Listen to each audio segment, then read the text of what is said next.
Hello to you, my Cosmic Dragon friends. Welcome back to the Advent Calendar. It is Sunday, the 15th of December 2024.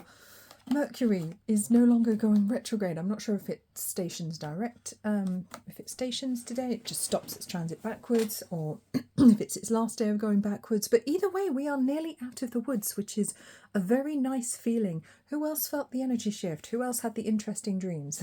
Just like I predicted we would. So that was very, very interesting.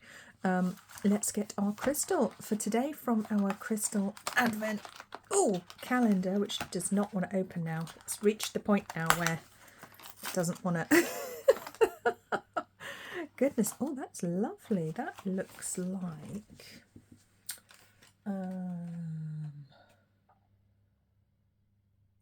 gonna say that's the strawberry quartz, because there's nothing else on there that would actually it would be, because it's not the amethyst. We've already had that one, and look how it's slightly pinky and a little bit sparkly.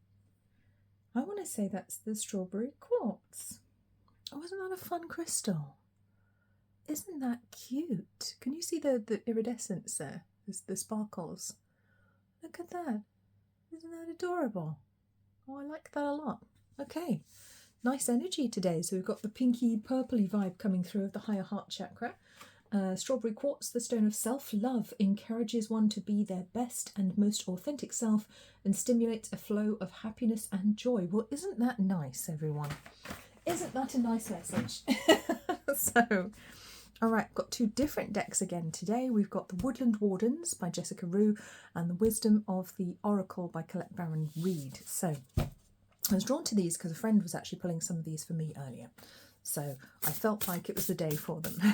So let's take our Woodland Wardens out and see what messages we have for today, Sunday 15th of December. There's definitely something shifting in the energy right now, so we could be seeing big changes coming in, or finding ourselves making some big decisions, or getting ready to make decisions, or getting ready to take big steps. The Ram and Dahlia, determination. Yes, indeed. Now, who's good at Roman numerals and remembers what L is? Is L 50? Because I can't remember. And I always get confused with these. Because all the numbers are in Roman numerals. And I think, is L 50? I want to say it's 50. We're going to go with that. We're going to go with that. How many cards are there in this deck? Does it tell me? It says there are 52. So yeah, quite possibly that's 50. All right, let's go with it. So the Ram and Dahlia. I really like this because it comes through with the energy of Aries. Of course, Aries, the Ram, great determination, leadership, fire, passion, wanting to charge forwards, but also the beautiful Dahlia flowers here as well, which have this kind of gorgeous kind of orangey colour, which to me takes me to, I mean, see what colour it looks like to you, but to me it's kind of a yellowy orange. It's taking me to the sacral chakra. It's taking me to self-worth, to self-value, to knowing who we are, to knowing what decisions we need to make now, to knowing what it is that we need to do to forge the path forwards. I think we're going to be a lot clearer, and we're on a Gemini full moon at the moment as well. So we have full moon in Gemini, which is very much casting a light on things. It's giving us clarity. Clarity is the gift today. As we come out of the haze of Mercury retrograde, that full moon just shines a light on everything. But I think with Gemini, it's showing us all sides of the argument as well. I think it's showing us both sides of a situation, or any situation.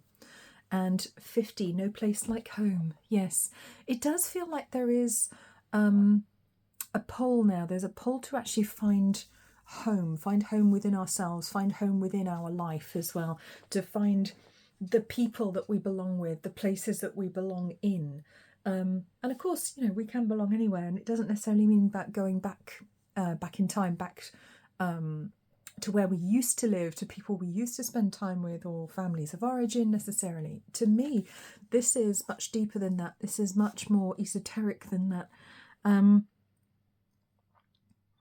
It's about building, finding that new place, and the new place could be within yourself. It could be new beliefs that help you to find who you need to be, where you need to go. And it's not necessarily even about movement. You may not need to physically go anywhere, but you will metaphorically go somewhere.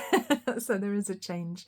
And this gorgeous Fibonacci sequence type shell here in the background, evocative of the full moon here as well, or at least perhaps the new moon as well, because I can see the whole thing, but I can also see like almost like the new moon crescent lit up as well. So it feels like over the next 2 weeks in particular, we're coming to, I'm getting the word standstill, so there will be a standstill first, but coming to a standstill as in finding our place in the world, because it's about moving forwards into almost like a new life in many ways, a new way of doing things, a new way of being. There's all this lovely heather around the bottom of this house here, and it seems to be up on like this metal pole that it's hanging from, casting a light over others. So it's almost like you need to be a little bit separate from others. You kind of need to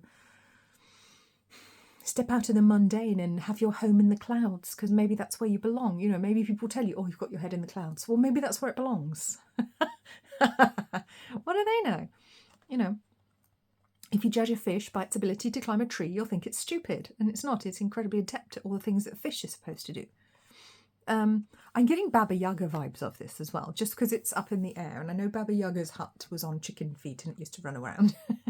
And it was very, very metaphorical image. And I'm reaching for Women Who Run with the Wolves by Clarissa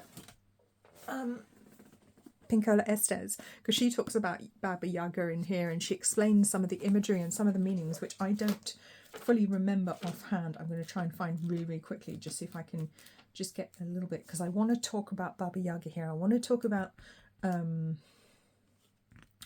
she is, and it's not just for women either, this one. This is an interesting one. One second. Yeah, it's an interesting one. I was just having a look in here because there's quite a lot of references to Baba Yaga, but I wanted to look at the story of Vasilisa the Wise in particular, which is, well, in my book it's on like page 75. And it's interesting, and it is about leaving childhood behind, leaving safety behind, and venturing into the dark woods and trusting one's intuition and knowing what is right for you, so that you can interact with terrifying, dark, wise energies like Baba Yaga and not come to harm. So there could be a deeper esoteric message for some people out there about wisdom and protection, and knowing how to handle and deal with such energies so that we don't have to stay within the safe confines of organized religion, which is what it pretends to be. Oh, stay here, stay safe. No, don't look at the occult. That's too dangerous. That's not for you. That's too dangerous for you. And yet, you know, many of us know that within the churches, within the different religions themselves, they know perfectly well about a lot of the esoteric stuff that those of us who study it do as well, those of us who perhaps call ourselves spiritual rather than religious. And there is that saying, I believe, within the Christian church about how milk is for the lambs and meat is for the lions.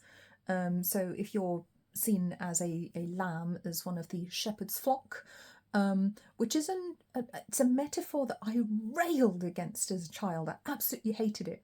I wasn't raised Christian, but I did go to a Christian school because I live in England, of course, and it was a Church of England school where religion was very much part of the day-to-day, if you're not aware, if you're not from this neck of the woods. And so every morning you would go to school, and then you have something called an assembly. If you've never been to one, it's basically a scaled down version of a church service, but inside a school. And then there are announcements at the end. You sing hymns, you say prayers, you know, there might be a story, a Bible story, or it might just be a general, you know, there might be a play put on by one of the classes. Very often it does have a religious theme. There's a lot of religious stuff goes on. So you kind of go to church every day that you go to school, whether you like it or not. It kind of happens. They don't call it church, but it basically might as well be. And I railed against this image of being called sheep, being called a shepherd's flock. The Lord is my shepherd. I found that abhorrent. Even as like a 5-year-old child, I was like, I'm not a sheep. What are you talking about? I'm not a sheep. Don't make me do this. You know, I don't believe in your God. Sounds like a bit of a bastard, if I'm honest, from the way you're portraying him. Yeah, and yeah, that was very challenging. Even then, as a child, my instincts were intact, and I was like, no, you will not shut me into a box. I'm already bigger than that. I'm already more expansive than this tiny religious box you're trying to shut my spirit into, and I won't have it. And I've never had it. Anyone who knows me, you guys know what I like. I'm a very, very nice rebel. But it's that energy of transcendence in a way. Not transcendence, not wanting to be better than others. It's not coming from ego. It's coming from a necessity to live one's soul truth. From wisdom. 50 is a very wise number. Okay, it's also halfway to 100, so it's almost like a halfway point in your life. Maybe this is a halfway house. Maybe this time in your life is a halfway house. Maybe you are between phases of your life. Things are about to shift, things are about to change, and that's certainly what I'm feeling for a lot of people out there, for the collective, well, for our lovely collective, for sure. So, oh, that's 50 as well. Wait a minute. We've got 50 numerology coming in here. 55. I'm getting the book out. I like 50 because it's the void of unlimited potential leading the mind. So it's inspired thinking. It's real wisdom, knowing how to use that wisdom, knowing how to use that intuition, that being able to tap into the void, into our higher abilities, and actually combine that with the conscious logical mind and find ways to actually use that wisdom. And I just saw 1111 on my clock as I said that. I love that. That's such a wise number. 1111 is the pillars of the temple, because it looks like two pillars. Very mystical energy going on here. Oh, wow. Okay, so I'm looking up 50 now in my numerology book because I want to. I just want to bring in another dimension. Oh, it's the 10 of Cups. It represents the 10 of Cups. Wow. Okay, so as a temporary vibration, love, family ties, happy changes. This is an extremely active period of socialising with family and friends. Well, Christmas is coming up. Happiness and contentment abound. A special person may enter your life, one who represents your ideal image of a perfect mate. The love relationship that ensues will bring lasting enjoyment. Wow. Many happy changes occur now. Wow, wow, wow. Is anyone else enjoying this? Because I think this is great. Let's see. You may move into a new environment which promises greater fulfillment, or you may alter the present situation to your benefit. Yes. You may receive honours or gifts. Well, that's kind of Christmas gifts, but honours, yeah, interesting. They are the rewards of past efforts for which you could also receive public recognition. Conversations, messages, letters and meetings bring good news and promising opportunities.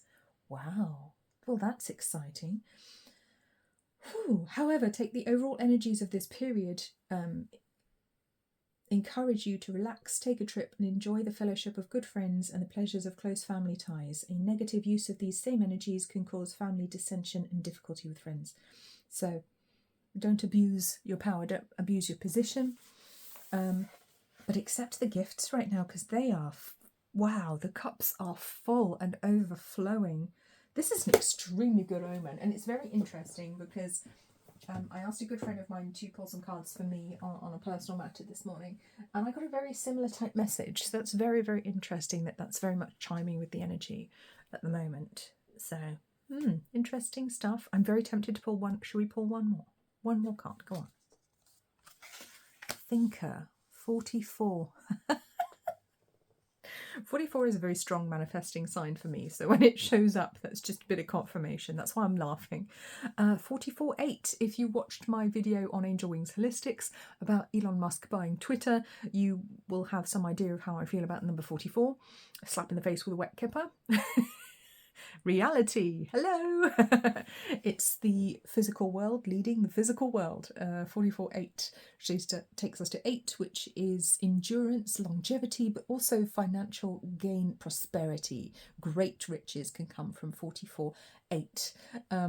Very material things as well, which can be absolutely wonderful, but very obvious things. It's not a subtle number in any way, shape or form. But the thinker, it shows us that the changes we want to make absolutely can come into reality. But again, it's using that mind with the thinker. It's using that mind I was talking about with number 50. Using the conscious mind wisely, allowing it to be led by intuition to make actual physical changes in our life, whatever they may be, whatever they may look like, depending on what is right for you or desirable for you at this time, excuse me. energy shifts. Sorry. If you know, you know. Okay, so with this gorgeous, joyful pink quartz, strawberry quartz as well, I'm absolutely loving today's message. So there we go, guys. Sending you all lots of love. Please remember to like, comment, subscribe if you haven't already. Subscribe to Angel Wings Holistics. My energy updates are going over there. The first one is already up there from the other day if you haven't already seen it. I will see you very soon. You take very good care of yourselves. Bye-bye.